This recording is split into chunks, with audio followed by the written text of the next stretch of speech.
और केवड़िया में 2 दिवसीय राष्ट्रीय सम्मेलन की हुई शुरुआत। केंद्रीय युवा कार्यक्रम एवं खेल मंत्री अनुराग सिंह ठाकुर की सम्मेलन में राज्यों और केंद्र शासित प्रदेशों के युवा कार्यक्रम एवं खेल विभाग के मंत्रियों और प्रभारी सचिवों के साथ बात। ये थी इस वक्त की हेडलाइंस और अब देखते हैं खबरों को विस्तार से। सबसे पहले बात आज के पहले एजेंडे की, और पहला जो एजेंडा है वो ये है कि द्रौपदी मुर्मू जो एनडीए की राष्ट्रपति पद की उम्मीदवार हैं, उन्होंने नई दिल्ली में अपना नामांकन भर दिया है, अपना पर्चा दाखिल कर दिया है राष्ट्रपति पद के लिए एनडीए की उम्मीदवार द्रौपदी मुर्मू ने। और प्रधानमंत्री नरेंद्र मोदी भी रहे द्रौपदी मुर्मू के नामांकन के समय मौजूद। रक्षा मंत्री राजनाथ सिंह और गृह मंत्री अमित शाह भी इस अवसर पर मौजूद रहे। और भाजपा के राष्ट्रीय अध्यक्ष जेपी नड्डा और कई राज्यों के मुख्यमंत्री भी इस मौके पर मौजूद रहे। एनडीए के बाहर की पार्टियों का भी द्रौपदी मुर्मू को मिल रहा है लगातार समर्थन। द्रौपदी मुर्मू को मिल चुका है बीजू जनता दल का भी समर्थन। ओडिशा में सत्ताधारी पार्टी है बीजू जनता दल। वहीं आंध्र प्रदेश में सत्तारूढ़ वाईएसआर कांग्रेस का भी द्रौपदी मुर्मू को समर्थन का ऐलान। विपक्ष की पार्टियों पर भी द्रौपदी मुर्मू की उम्मीदवारी से बना है दबाव। और दूसरी तरफ विपक्ष के उम्मीदवार यशवंत सिन्हा 27 जून को अपना नामांकन पत्र भरेंगे। तो ये खबर इस वक्त की, और इस खबर पर हमारे साथ हमारे 2 संवाददाता जुड़ रहे हैं। हमारे साथ कुमार आलोक हमारे संवाददाता जुड़ चुके हैं और साथ में राजेश राज भी हमारे साथ जुड़ चुके हैं, दोनों संवाददाता। चलते हैं सबसे पहले आलोक, जिस तरह से कि द्रौपदी मुर्मू के नामांकन के समय बड़े बड़े नाम, प्रधानमंत्री, रक्षा मंत्री, गृह मंत्री, बीजेपी के अध्यक्ष, कई राज्यों के मुख्यमंत्री मौजूद रहे, उससे क्या संकेत मिलता है और क्या ये लगता है कि जिस तरह उनको समर्थन मिलता जा रहा है, बढ़ता जा रहा है, ये उसी का प्रतीक था? देखिए 2014 अगर हम इसके पहले जो हम बात करें, जब राष्ट्रपति का चुनाव हुआ था, जब रामनाथ कोविंद निर्वाचित हुए थे और काफ़ी बड़े अंतर से वो निर्वाचित हुए थे, तो उस समय की अगर हम बात करें तो लोकसभा में जो संख्या थी भारतीय जनता पार्टी और एनडीए की, तो 2019 में संख्या काफ़ी बड़ी है। अगर स्ट्रेंथ की बात करें हम लोकसभा और राज्यसभा की बात करें, अब अगर हम विधानसभाओं की बात करें तो छत्तीसगढ़ में और राजस्थान में उस समय बीजेपी की सरकार थी और विधानसभा में उनका बहुमत था, इस पर बहुमत उनका कमा है। इसके अलावा शिवसेना उनके साथ थी, एनडीए के साथ थी, जो शिवसेना इस समय एनडीए के साथ नहीं है।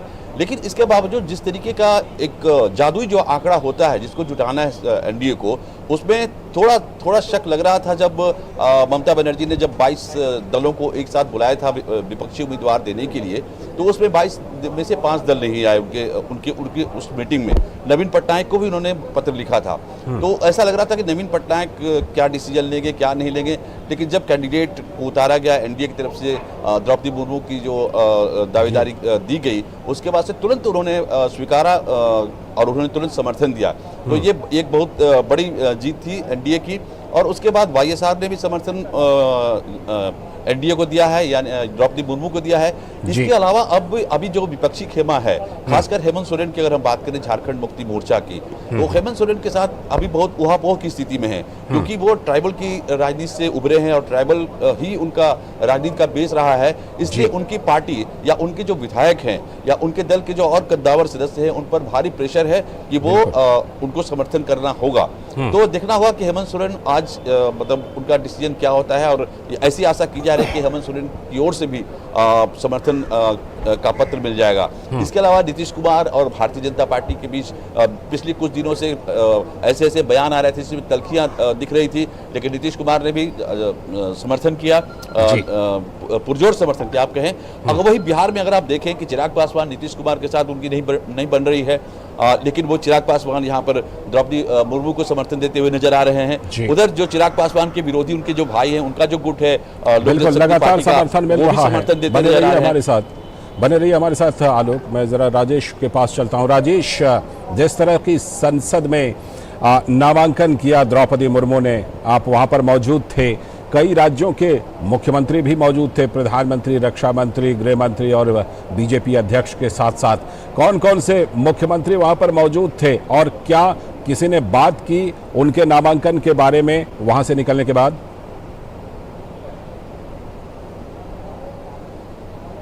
देखिए, उत्तर प्रदेश के मुख्यमंत्री योगी आदित्यनाथ, हिमाचल प्रदेश के मुख्यमंत्री जयराम ठाकुर, उत्तर प्रदेश के 2 उप मुख्यमंत्री केशव प्रसाद मौर्य और ब्रजेश पाठक और मध्य प्रदेश के मुख्यमंत्री शिवराज सिंह चौहान समेत अनेक राज्यों के मुख्यमंत्री, और जिन नामों का जिक्र आपने किया मैं उसे दोहराना नहीं चाहता, तमाम जो केंद्रीय मंत्री थे, बड़े चेहरे थे, वो थे।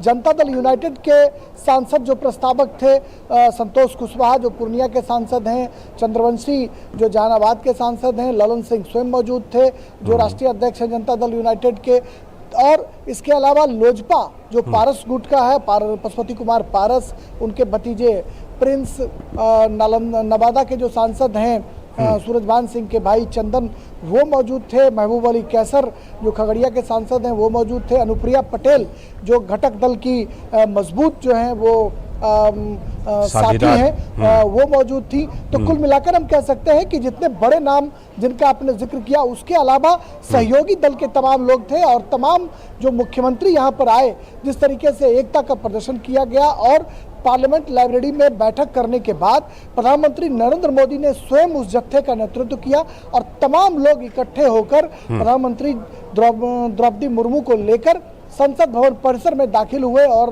राज्यसभा के जो महासचिव हैं उनके कक्ष में जाकर 4 सेट में नामांकन दाखिल किया गया।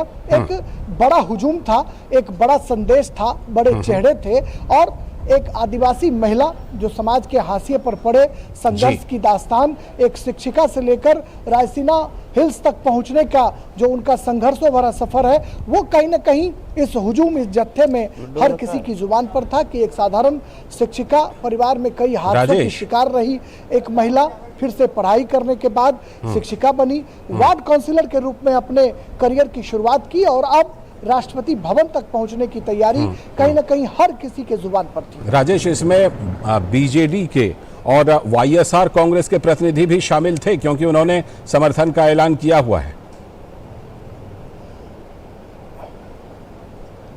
जी बिल्कुल, जो मैंने आपको पहले भी बताया था कि जो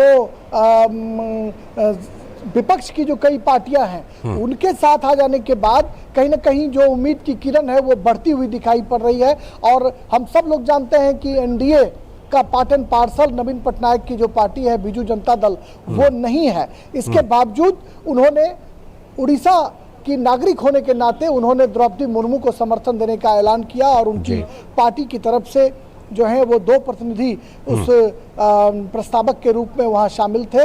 और यह उम्मीद की जा रही है कि ट्राइबल सियासत में विश्वास करने वाली जो भी पार्टियां हैं उनसे भी द्रौपदी मुर्मू समर्थन की गुहार करेंगी, गुजारिश करेंगी। और एक सियासत में कहा जाता है, लालचंद्र की कई बार संदेश दिया जाता है, जो ट्राइबल और सोशल जस्टिस में विश्वास करने वाली पार्टियां हैं वो अगर द्रौपदी मुर्मू को समर्थन नहीं करती हैं तो कहीं ना कहीं उनकी सियासत खतरे में पड़ सकती है। तो एनडीए ने द्रौपदी मुर्मू को नहीं बल्कि एक ऐसी आदिवासी महिला को राष्ट्रपति पद का उम्मीदवार बनाया है कई दलों पर, विपक्षी पार्टियों को भी दुविधा में डाल दिया है, सख्ते में डाल दिया है। बिल्कुल, और इसी सख्ते में कुछ पार्टियां हैं आलोक, जैसे कि अगर झारखंड मुक्ति मोर्चा की चर्चा करें हम, और कुछ और पार्टियां आलोक जिनमें कि जो राजेश जिसका जिक्र कर रहे हैं कि उनके अंदर ये दुविधा है, कब तक उनका दुविधा समाप्त हो सकता है आलोक?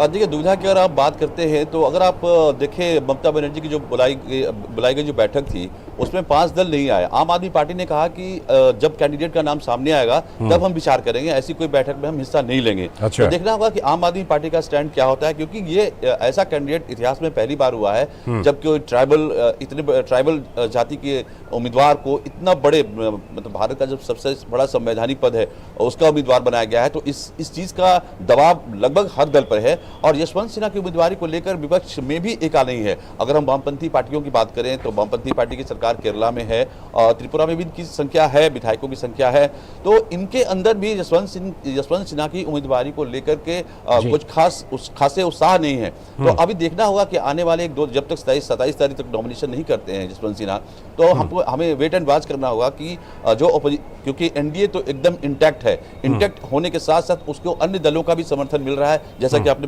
बताया बीजू जनता दल और जगन रेड्डी की पार्टी का। इसके अलावा अपोजिशन गठबंधन के संयुक्त उम्मीदवार हैं यशवंत सिन्हा, तो उनका जब तक नॉमिनेशन नहीं हो पाता है, जब तक नॉमिनेशन नहीं होता है, तब तक हमें ये वेट एंड वॉच करना होगा कि और कितने दल हैं विपक्ष के खेमे में वो जो अभी जाकर अपना पत्ता खोलेंगे। 27 जून को यशवंत सिन्हा नामांकन करने वाले हैं और उसके बाद कई पार्टियां अपने पत्ते खोलेंगे। बहुत बहुत शुक्रिया आप दोनों का, राजेश राज और कुमार आलोक, इस खबर पर जोड़ने के लिए और जानकारी देने के लिए। तो द्रौपदी मुर्मू ने नामांकन कर दिया है और प्रधानमंत्री समेत कई केंद्रीय मंत्री और कई मुख्यमंत्री भी इस वक्त पर मौजूद रहे और अब 27 जून को विपक्ष के उम्मीदवार यशवंत सिन्हा भी अपना नामांकन करेंगे। तो फिलहाल इस वक्त में वक्त है एक ब्रेक का और ब्रेक के बाद जब लौटेंगे तो करेंगे आज की खास चर्चा महाराष्ट्र के महासंग्राम पर।